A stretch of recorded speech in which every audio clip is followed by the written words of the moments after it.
Que le Seigneur vous bénisse. J'aimerais que nous acclamons encore pour la chorale. Merci, que Dieu vous bénisse pour ce bon travail que vous faites pour nous amener dans la présence de Dieu. Juste regarde quelqu'un à côté de toi, même à distance, tu lui fais même ceci. Hein? Tu fais ça avec joie. Gloire au Seigneur. Alléluia. Alléluia.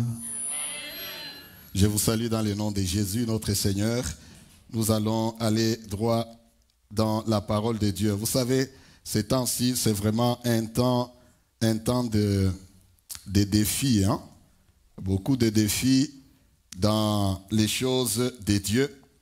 Mais par la grâce de Dieu, nous les surmontons. Amen. Amen. Dans le sens que prêcher pendant 30 minutes, ça devient... Je ne sais pas, c'est pas facile. C'est pas facile, mais j'ai constaté cela même avec nos modérateurs. Tout à l'heure, je ne cesse de les pousser, de les canaliser pour dire, essayons. C'est pour un temps. Mais je crois que bientôt, le Seigneur pourra nous permettre encore d'élargir, même ne fût-ce qu'un petit peu. Amen. Amen. Comme ça, nous serons de plus en plus à l'aise. J'ai dit c'est un défi parce que vous pouvez sentir beaucoup de choses à donner, mais le temps nous limite. Alors, sans plus tarder, allons alors, sans perdre le temps, dans la parole de Dieu. Je suis en train de nous parler depuis le dimanche passé sur résister dans le mauvais jour. Amen. Amen. Résister dans les mauvais jours. Et j'ai essayé de définir les mauvais jours le dimanche passé. Vous pouvez suivre le message de la fois dernière. Cela pourra vous aider beaucoup. Les mauvais jours, sans crainte d'être contredits, les jours que nous vivons sont réellement des mauvais jours.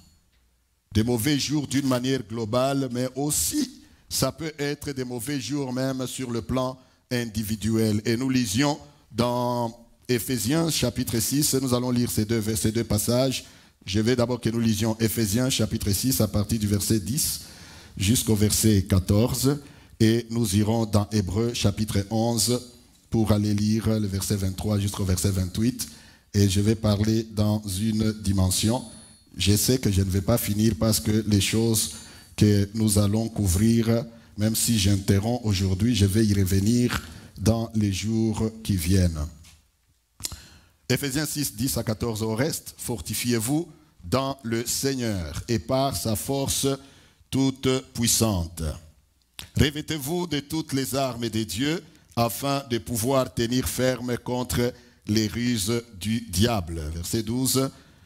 Car nous n'avons pas à lutter contre la chair et le sang, mais contre les dominations, contre les autorités, contre les princes de ce monde des ténèbres, contre les esprits méchants dans les lieux célestes. 13.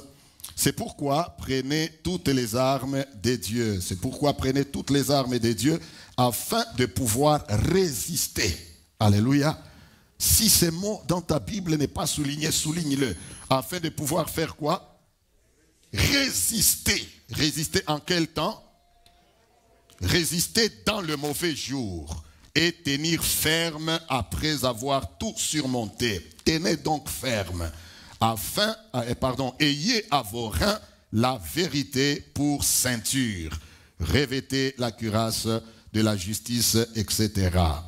Je disais la fois passée que ce n'est pas pour parler des armes et de l'esprit, mais nous parlons juste de résister au mauvais jour. Hébreux 11, 23 à 28, rapidement. C'est par la foi que Moïse, à sa naissance, fut caché pendant 3 mois par ses parents, parce qu'ils virent que l'enfant était beau et qu'ils ne craignirent pas l'ordre du roi. C'est par la foi que Moïse, devenu grand, refusa d'être appelé fils de la fille de Pharaon, aimant mieux être maltraité avec le peuple de Dieu que d'avoir pour un temps la jouissance du péché. Verset 26, regardant l'opprobre de Christ comme une richesse plus grande que les trésors de l'Égypte, car il avait les yeux fixés sur la rémunération. C'est par la foi qu'il quitta l'Égypte, sans être effrayé de la colère du roi, car il se montra ferme comme voyant celui qui est invisible. Alléluia. Comme voyant celui qui est invisible. Verset 28. C'est par la foi qu'il fit la Pâque et l'aspersion du sang, afin que l'exterminateur ne touchât pas au premier-né des Israélites. C'est par la foi qu'ils traversèrent la mer Rouge comme un lieu sec, tandis que les Égyptiens qui en firent la tentative furent engloutis. Nous disons Amen. Alors, je disais la fois dernière, juste en passant, qu'il y a, lorsque vous lisez ce texte, les termes c'est par la foi, c'est par la foi, c'est par la foi, à peu près 4 ou 5 fois, pour illustrer davantage les différentes étapes de mauvais jours que Moïse a traversés dans toute sa vie ou dans son parcours. La première étape, je le disais, nous l'avons vu, c'est l'étape des mauvais jours, n'est-ce pas? Mauvais jours à sa naissance.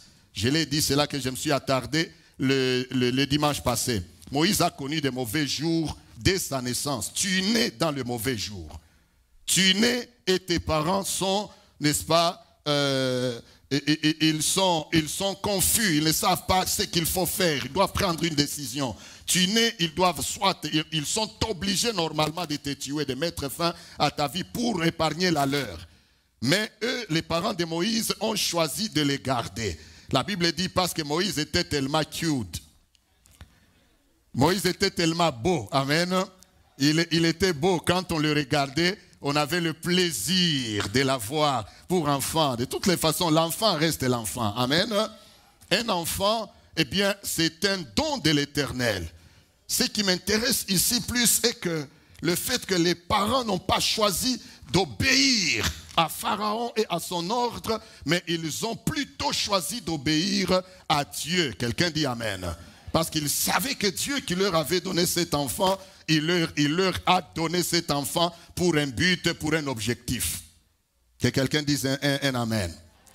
Alors, l'étape de sa naissance, il est né dans le mauvais jour. Mais ce que je disais est que malgré les mauvais jours, la Bible nous dit clairement que Moïse est devenu grand. Donc, il est né dans les mauvais jours, mais les mauvais jours ne l'ont pas, n'est-ce pas, empêché de grandir. Les mauvais jours n'ont pas empêché Moïse de grandir. J'aimerais dire à quelqu'un, je le répète, je l'ai dit la fois passée, les mauvais jours ne t'empêcheront pas d'avoir ce que Dieu a prévu que tu aies. Dans les mauvais jours, toi, tu vas te marier si tu as besoin de te marier. Dans les mauvais jours, tu auras ce que Dieu a prévu que tu aies. Les mauvais jours ne peuvent pas nous empêcher d'avoir ce que Dieu a prévu que nous ayons. Les mauvais jours ne peuvent pas nous empêcher de devenir grands. Les mauvais jours ne doivent pas empêcher tes affaires de devenir grands. Que quelqu'un me dise un bon amen. Vous savez, parce que les mauvais jours, quand ils viennent, l'objectif, nous allons en parler tout à l'heure, l'objectif c'est de nous démotiver. L'objectif c'est de voler notre foi. L'objectif c'est de faire que, au lieu que nous puissions avoir, n'est-ce pas, l'attention sur ce que Dieu veut que nous soyons et que nous fassions, mais le mauvais jour, quand il vient, l'ennemi veut détourner notre attention. Que toute notre attention soit, au lieu de nous focaliser sur Dieu et sur sa bonté, nous commençons à nous focaliser sur les mauvais jours. C'est ce qui est arrivé avec ce qui se passe. C'est vrai ou ce n'est pas vrai?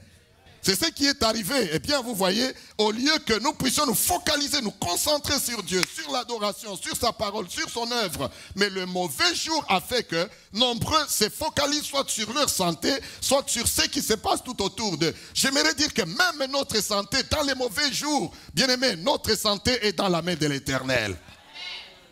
Alléluia. Notre vie est dans les mains du Seigneur. Ta maison, ta vie, ton foyer, ton travail, tes projets sont dans les mains du Seigneur et ne sont pas dans les mains des mauvais jours. Nous pouvons vivre dans les mauvais jours, mais malgré les mauvais jours, nous sortirons plus que vainqueurs. Quelqu'un dit Amen. Alors j'aimerais beaucoup plus parler cet après-midi dans les étapes, n'est-ce pas, dans la deuxième étape, quand Moïse est devenu grand. Les mauvais jours de sa deuxième étape, parce que la Bible nous en parle ici clairement. La Bible dit Moïse devenu grand. Il y a des choses qu'il a faites quand il est devenu grand. Parce que les mauvais jours n'ont pas arrêté. Hein? Amen. Il est né dans les mauvais jours et il grandit dans les mauvais jours. En fait, Moïse grandit dans les mauvais jours parce que il connaît son origine. Il sait d'où il vient. Moïse sait que même quand il se retrouve dans la maison de Pharaon, mais lui, il n'est pas de la descendance de Pharaon. Oh, quelqu'un dit Amen.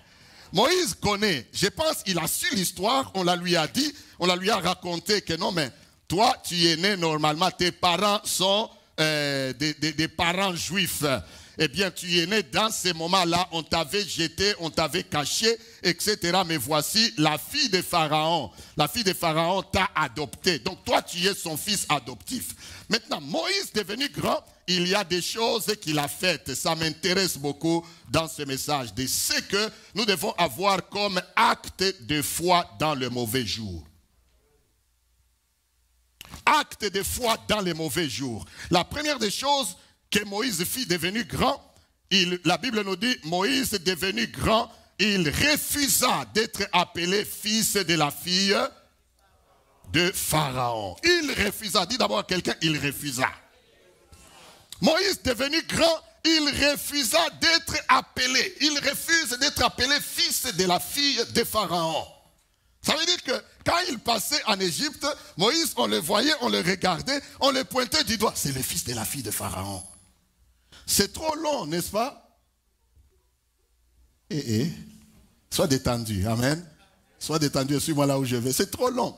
On regarde Moïse, on dit fils de la fille de Pharaon. Quand il passe, on dit fils de la fille de Pharaon. Je pense qu'il aurait mieux voulu si c'était seulement que fils de Pharaon. Mais fils de la fille de Pharaon, ça devient trop long et lui-même connaissant son identité. Alors il s'est dit non, je dois refuser cette identité. Quelqu'un dit amen. Je dois refuser cette identité. Dans les mauvais jours, bien-aimés, premier acte, hein, nous devons savoir que dans les mauvais jours, nous sommes appelés à refuser certaines identités.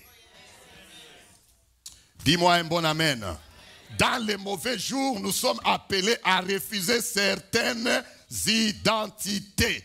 En d'autres termes, les mauvais jours ne doivent pas changer notre identité.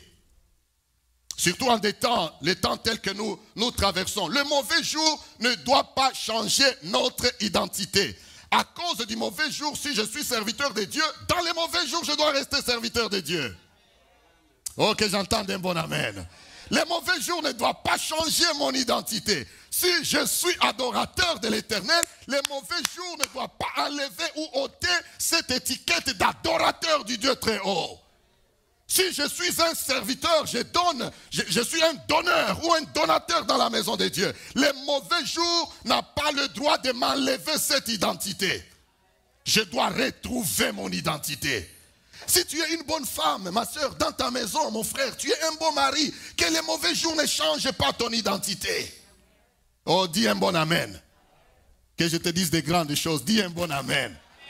Les mauvais jours, vous savez, nous traversons des temps, le temps qui font que ce que nous traversons commence à changer l'identité de certaines personnes. Quelqu'un qui était adorateur ne veut plus adorer à cause des mauvais jours. Mais les mauvais jours sont prévus. Comme je disais la fois passée, c'est prévu, c'est dans la parole de Dieu. Paul pouvait bien écrire sous l'inspiration et dire que non, parce que vous êtes enfant de Dieu, vous êtes devenu chrétien, eh bien les mauvais jours, vous ne les connaîtrez plus jamais. Non, ce n'est pas ce qu'il dit. Il dit au contraire que pour que vous puissiez faire quoi?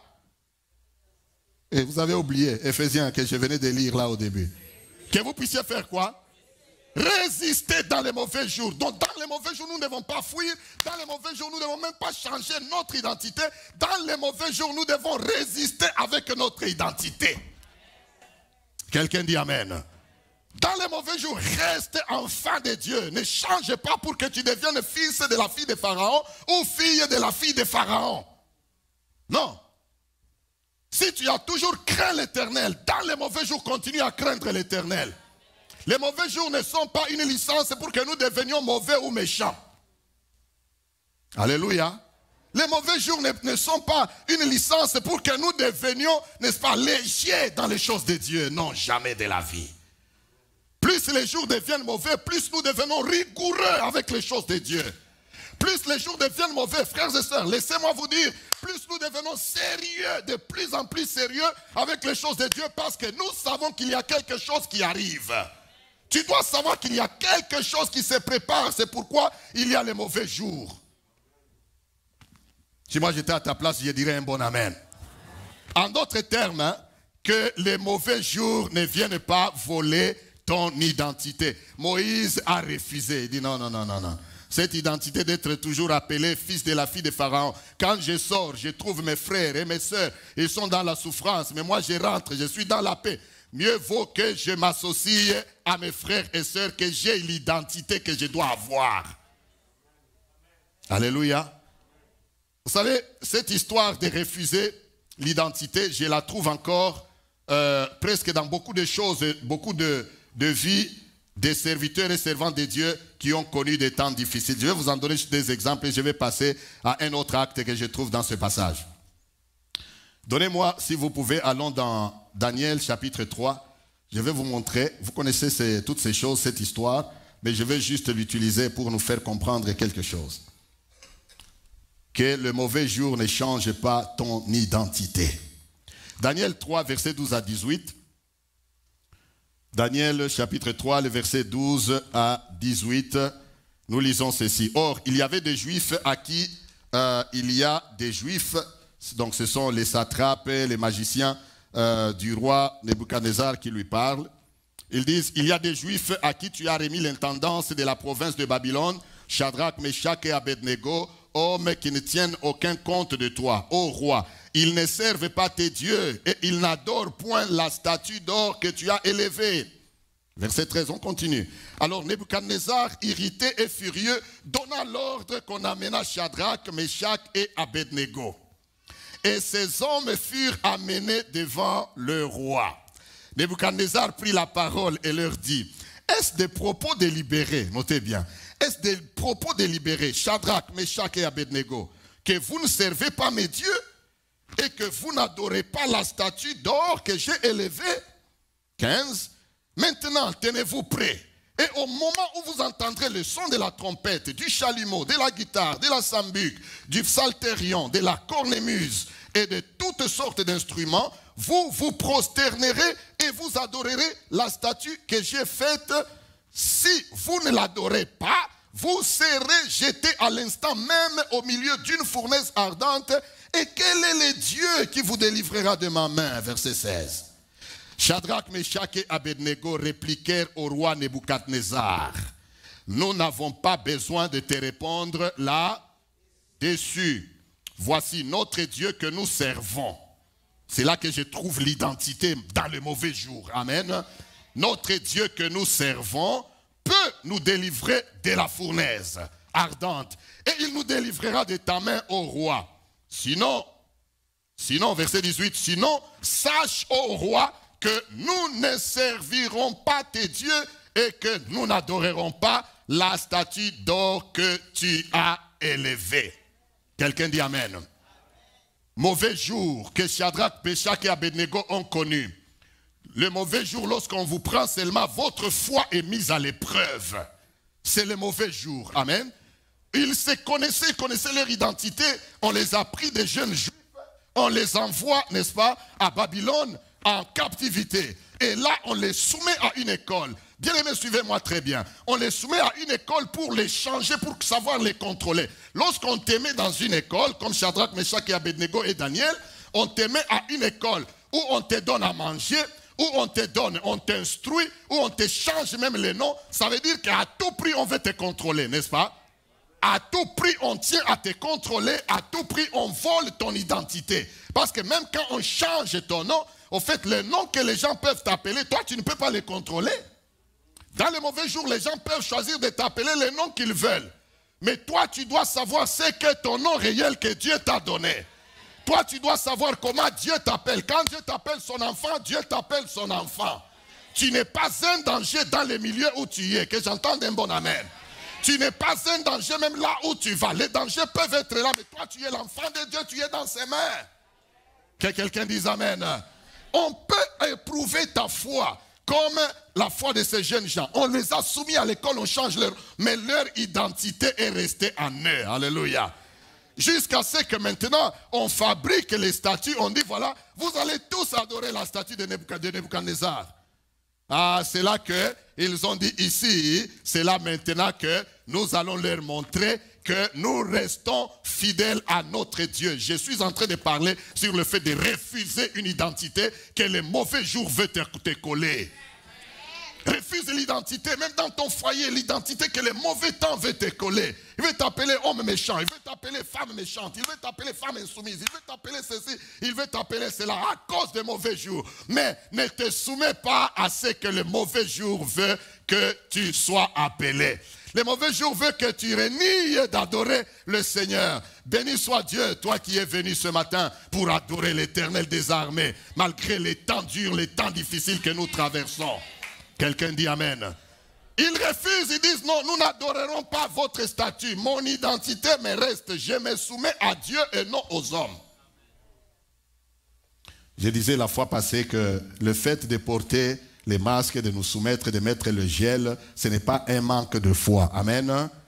Si nous le faisons, c'est tout simplement par la sagesse, comme je vous ai montré, n'est-ce pas? Les parents de Moïse avaient le choix. Vous êtes avec moi? Vous avez le choix de tuer l'enfant ou ne pas le tuer. Ils ne l'ont pas tué, mais ils sont allés le cacher. Ils l'ont caché quelque part.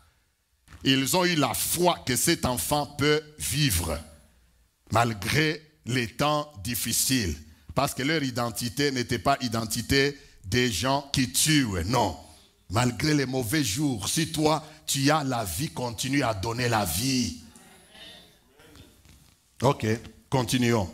Donc Shadrach, Meshach et Abednego, vous avez vu, malgré la pression, dans les mauvais jours, ils n'ont pas renié à leur identité d'adorateur. Je vais vous donner un autre deuxième exemple et je vais continuer. C'est celui de Daniel lui-même aussi, leur ami. Amen. La même chose, regardez un peu, allons rapidement. Donnez-moi Daniel 6, juste là où on est dans Daniel. On termine cette partie, on avance. Daniel 6, versets 7 à 12. Daniel 6, versets 7 à 12. Tous les chefs du royaume, les intendants, les satrapes, les conseillers et les gouverneurs, les mêmes personnes encore, sont d'avis qu'il soit publié un édit royal avec une défense sévère, portant que quiconque dans l'espace de 30 jours adressera des prières à quelque Dieu ou à quelque homme, excepté à toi, ô roi, sera jeté dans la fosse au lion. Verset 8. On va lire jusqu'à 12. Maintenant, ô roi, confirme la défense et écris le décret afin qu'il soit irrévocable selon la loi des Mèdes et des Perses, qui est immuable. Là-dessus, le roi Darius écrivit le décret et la défense. Maintenant, lorsque Daniel sut, alléluia, lorsque Daniel sut que le décret était écrit, il se retira dans sa maison, où les fenêtres de la chambre supérieure étaient comment?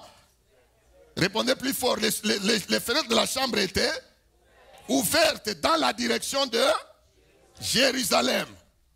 Et 3 fois le jour, il se mettait où? À genoux. Il faisait quoi premièrement? Qu'est-ce qu'on a interdit? Qu'est-ce qu'on a interdit? On a interdit la prière. Mais lui, Daniel, il vient, hein, il ouvre les fenêtres. Il ouvre les fenêtres. Il se met à genoux. La première chose, il commence à prier. Et il faisait quoi? Il louait son Dieu comme il le faisait auparavant. Oh, quelqu'un dit un bon amen. Il priait, il louait son Dieu comme il le faisait auparavant. Rien ne l'a changé. Quelqu'un dit amen. Rien ne l'a changé. On a interdit, écoutez bien, terminons d'abord la lecture, comme il le faisait auparavant. Alors, ces hommes entrèrent tumultueusement. Écoutez. Ils entrèrent tumultueusement et ils trouvèrent Daniel qui priait parce qu'en fait, c'est Daniel qu'on avait piégé. Écoutez un peu. Dans la vie, il ne faut pas, même au travail, là où tu travailles, n'aie pas l'habitude, toi, enfant de Dieu, de piéger les gens. Quelqu'un dit amen. Toi, enfant de Dieu, même dans vos familles, n'ayez pas l'habitude de vous piéger les uns, les autres. Non, si tu as besoin de quelque chose, tu demandes seulement. Ne va pas piéger quelqu'un. Tu vas tomber toi-même dans ces pièges-là. Quelqu'un dit amen. Tu vas tomber toi-même dans ces pièges. Regardez ces gens. Au fait, ils sont allés demander que les rois signent cette édite, cette interdiction, mais la personne qu'on visait, c'était qui? Daniel. Ils ont dit que non, comment la voir? Pour la voir, il faut entrer dans la loi de son Dieu. Ils entrent dans la loi de son Dieu. Qu'est-ce qu'il faut faire? Il faut interdire la prière et la louange. Ok? Ils ont interdit, mais Daniel, quand il apprend ça, il ne discute pas. Il n'a pas dit non, comment on commence à interdire la prière? Non, non. Lui, il a continué seulement à faire quoi? À prier. Ce que j'aime qu'il part, il ouvre même les fenêtres, il se met à genoux, il commence à prier. Frères et sœurs, notre identité, si nous sommes des hommes de prière, malgré les mauvais jours, restons dans la prière. Notre identité, si nous sommes adorateurs, malgré les mauvais jours, continuons à adorer. Que personne ne vienne nous voler notre identité. Même si on nous dit porter les masques, nous portons les masques et nous faisons quoi? Nous prions et nous louons même dans nos masques. Il ne faut pas dire qu'on va aller à l'église de toutes les façons, on a des masques, comment on va louer le Seigneur? Même dans les masques là, nous louons le Seigneur. La louange, ce n'est pas pour que les gens écoutent, la louange c'est pour que Dieu écoute. Oh, quelqu'un dit Amen. N'est-ce pas, nous venons de louer là, pour t'adorer. Dans le masque, il m'a rendu bien heureux. Que le diable écoute ou pas, mais moi je chante à mon Dieu qui m'a rendu très heureux. Oh, quelqu'un dit Amen. Je loue le Seigneur, même dans les masques. Que les masques me gênent, qui ne me gênent pas, moi je loue le Seigneur. Que les masques me gênent, qui ne me gênent pas, moi j'adore le Seigneur. Que les masques me gênent ou qui ne me gênent pas, j'élève ma voix vers le Seigneur. Quelqu'un dit Amen. Que rien ne nous vole notre identité d'enfant de Dieu dans ces temps mauvais. Amen. Covid ou pas Covid, aussi longtemps qu'il libère même un peu, 30%. Nous venons. Quelqu'un dit Amen. Et oh, dis-moi un bon Amen encore. Amen. Il libère même. Maintenant là on va encore rajouter. Il s'ajoute, nous venons davantage. Bientôt là, le Seigneur va permettre que de grandes choses commencent à se faire. Pour que le monde voie que réellement il y a un Dieu dans les cieux. Bien-aimés, ne nous décourageons pas. N'ayez pas peur. Même quand tu viens à l'église, n'ayez pas peur. Nous respectons les mesures, barrières, nous respectons tout ce qu'il faut, mais nous n'avons pas peur. Je n'ai pas peur. La Bible dit, tu ne seras pas atteint, tu ne seras pas atteint. Que 1000 tombent à ton côté, 10 000 à ton droite, tu ne seras pas atteint. Parce que le mauvais jour n'est pas conçu pour t'emporter. Le mauvais jour est conçu pour que tu expérimentes la foi de Dieu. Quelqu'un dit un bon Amen. Daniel a compris ça. Il dit, quoi, moi ne pas prier? Ok, vous allez voir maintenant. Il part, il ouvre même bien les fenêtres. Allez. Il commence. Maintenant, ces gens-là qu'il avait piégés, la Bible nous dit, ils viennent tumultueusement. Ils ont trouvé que, ah voilà, on l'a eu. Non, vous ne l'avez pas eu. Amen. Peut-être en ces temps, le diable pense qu'il t'a eu, non, il ne t'a pas eu. L'ennemi pense peut-être qu'en ces temps, il a eu l'église. Non, il n'a pas eu l'église. Le diable n'a pas eu l'église. D'ailleurs, les temps, il y a de grands temps de réveil qui arrivent. Quelqu'un dit Amen. Même là où les églises sont encore fermées, il y a de grands temps de réveil qui arrivent. Bien, mais restons debout, restons dans la prière, continuons à adorer le Seigneur, continuons à offrir, continuons à évangéliser, continuons à craindre l'Éternel. Quelqu'un dit Amen. Moïse refusa d'être appelé fils de la fille de Pharaon. Dans les mauvais jours, nous devons refuser certaines identités. Si vous me donnez 10 minutes, je vais terminer. C'est que la portion que j'avais prévue pour ce jour. La Bible dit encore qu'il regarda, n'est-ce pas, quand il est devenu grand, les mauvais jours continuaient. Il a refusé l'identité, mais maintenant la Bible nous dit qu'il regarda l'opprobre de Christ. Ouh! Ça m'a dépassé un peu. Voyons un peu. Vous avez vu ce verset-là? Verset 26. Il dit, regardant l'opprobre de Christ comme une richesse plus grande que les trésors d'Égypte. Maintenant, quelqu'un peut se poser la question. Mais Moïse a vécu plus de 1000 ans, si pas 2000 ans, avant Jésus-Christ. Peuple de Dieu, Amen. Vous êtes là? Ce n'est pas vrai ce que j'ai dit? Vous avez lu ça aussi? Qu'il a regardé à l'opprobre de qui? Quand vous lisez des fois, analysez un peu les Écritures. On dit qu'il regardait à l'opprobre de Christ. Mais lui, il a vécu longtemps avant l'arrivée de Christ, n'est-ce pas? J'ai commencé à m'interroger. J'ai dit, qu'est-ce que ce verset voulait dire. Regardez à l'opprobre de Christ. Comment Moïse a-t-il regardé à l'opprobre de Christ des années, longtemps avant que Christ même ne vienne physiquement? Vous savez, accepter l'opprobre de quelqu'un, hein, c'est accepter de souffrir avec la personne. Alléluia. Si je suis dans l'opprobre aujourd'hui, dans une honte quelconque, l'opprobre c'est une grande honte. Le diable peut imposer une certaine honte sur quelqu'un, ou sur l'église, ou sur un enfant de Dieu. Si je suis dans une opprobre quelconque, peut-être que je n'ai rien, je suis misérable. Bien aimé, on reconnaît les amis, comme le monde le dit même, hein, dans les mauvais jours. Quelqu'un dit Amen. Maintenant, ici, Moïse a accepté à regarder à l'opprobre de Christ. Comment? C'est la même chose que les gens de l'Ancien Testament. Quand ils te posent cette question que Moïse a vécu avant, comment il regardait à l'opprobre de Christ?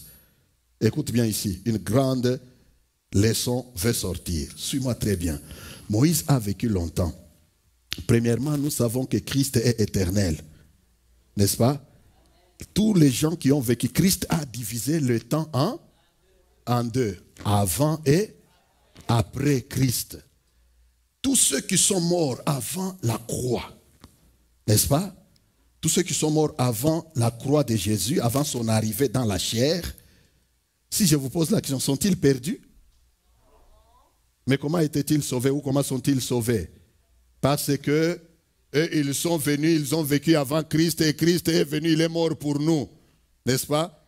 Donc, eux, étaient-ils perdus? Non.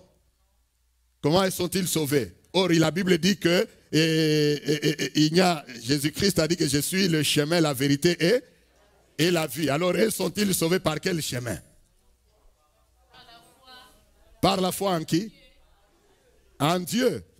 Mais Jésus-Christ est Dieu. Ils sont sauvés par la foi en Dieu, mais par la foi en Jésus-Christ et par la foi à l'œuvre de la croix. La différence est celle-ci avec nous. Eux, ils regardaient à l'œuvre de la croix d'une manière anticipée. Oh, écoute-moi bien, amen. Eux, ils regardaient à l'œuvre de la croix avant que l'œuvre puisse faire quoi? Arrive pour qu'ils soient sauvés. Donc, ils ont placé leur confiance en Dieu pour dire que le Messie finira par faire quoi? Il viendra certainement. Mais nous sommes sauvés après la croix, n'est-ce pas? La différence entre eux et nous est que la même croix nous sauve, et eux et nous. Eux avant la croix et nous après la croix. Donc eux, ils regardaient à la croix bien avant qu'elle arrive, de la même manière que nous regardons la croix est déjà arrivée. Et nous tous sauvés de la même manière. Est-ce que quelqu'un m'entend? Donc la même chose avec l'opprobre de Christ. Moïse, sachant que Christ, le Messie, viendra, quoi qu'il en soit, parce que Dieu est fidèle.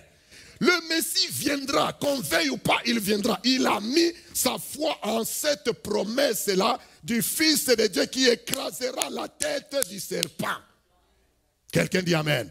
Moïse sait que quand il va le faire, il va souffrir. Alors moi aussi, mieux vaut que je souffre déjà anticipativement avec lui. C'est ce que ce verset veut dire. Quelqu'un dit Amen. Donc Moïse a accepté de souffrir avant même que Christ puisse venir. Il a pris la souffrance parce qu'il y a une souffrance d'une certaine catégorie de gens. La souffrance des Messies. Parce que Moïse était aussi Messie, n'est-ce pas? Dans un terme large. Moïse a accepté la souffrance du Messie. Eh bien, il s'est dit mieux vaut que je souffre avec le Christ qui va venir. Bien-aimé, ce que j'aimerais dire, c'est quoi ici? C'est que nous regardons à la souffrance de Christ comme notre libérateur. Eux, ils regardaient avant, nous y regardons, il est déjà passé. Amen. Il est déjà venu. C'est que dans les mauvais jours, dis-toi qu'il n'y a pas une souffrance qui va m'arriver que mon Seigneur n'a pas connue. Si le Seigneur l'a connue, c'est que le Seigneur m'en délivrera. Oh, je ne sais pas est-ce que tu comprends ce message.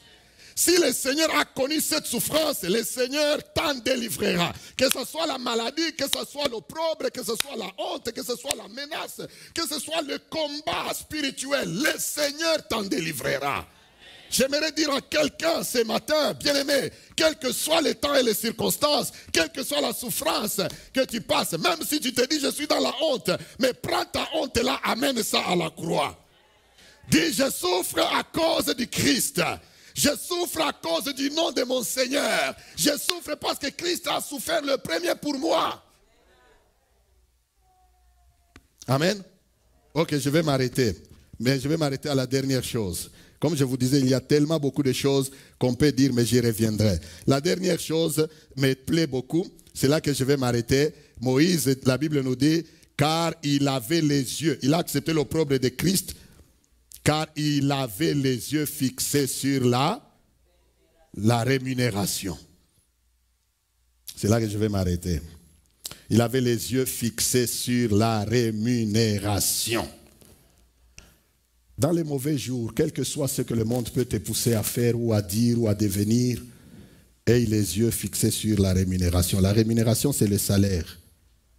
Alléluia. La rémunération, c'est la récompense. En effet, savez-vous que dans la Bible, toute récompense est souvent attachée au mauvais jour. Lisons notre dernier texte. Je ne veux pas abuser de votre temps. On nous interdit de prendre beaucoup de temps. Mais nous savons que bientôt tout va redevenir correct. Matthieu 5, 10 à 12, rapidement. Matthieu 5, 10 à 12, c'est là que je vais m'arrêter. Ce que je voudrais juste vous montrer, c'est que où sont tes yeux pendant les temps des mauvais jours. Écoutez un peu ce que Jésus dit ici. Il dit, heureux ceux qui sont persécutés pour la justice, car le royaume des cieux est à eux. Verset 11.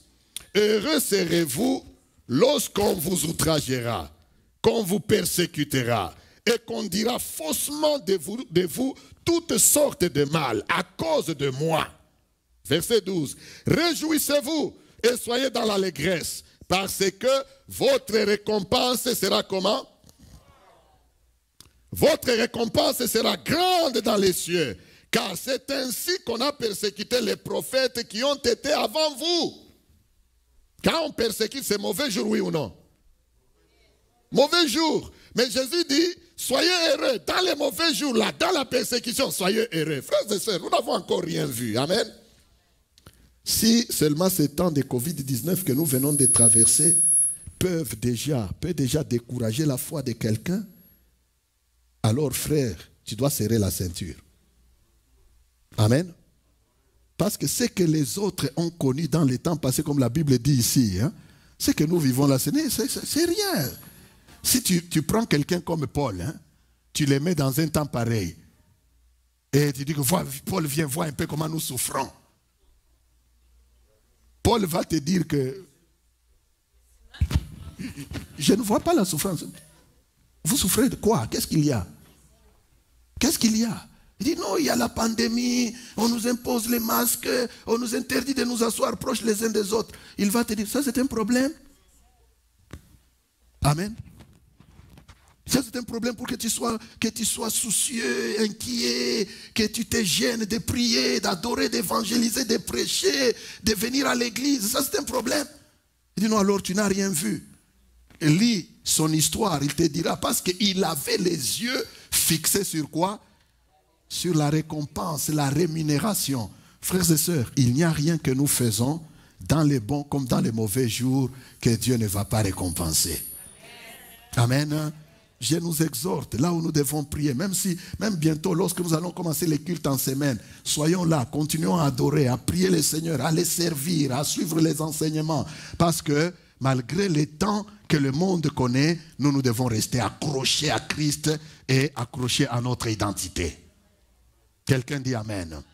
Toi qui priais, prie, continue à prier. Toi qui intercédais, continue à intercéder. N'arrête pas. Que les mauvais jours ne nous arrêtent pas de faire les bonnes choses. Ayons les yeux fixés sur la rémunération. Car en fait, la rémunération vient aussi avec, n'est-ce pas, la persécution ou les temps difficiles. Je prie que le Seigneur commence à te récompenser. Parce que le Seigneur n'attendra pas les bons moments pour te récompenser. Si Dieu décide de te payer maintenant, il peut commencer déjà maintenant là. Le monde traverse des temps difficiles, mais toi, Dieu est en train de te récompenser. Oh, que j'entende un bon amen. Toi, Dieu sera en train de te récompenser. Le monde traverse des temps difficiles. Toi, Dieu te récompense. D'ailleurs, il y a pour certains déjà, la santé que tu as là, c'est une récompense. Hein? Amen. Dieu te récompense. Tu es là, le monde en trouble, mais toi, tu es récompensé avec une bonne santé.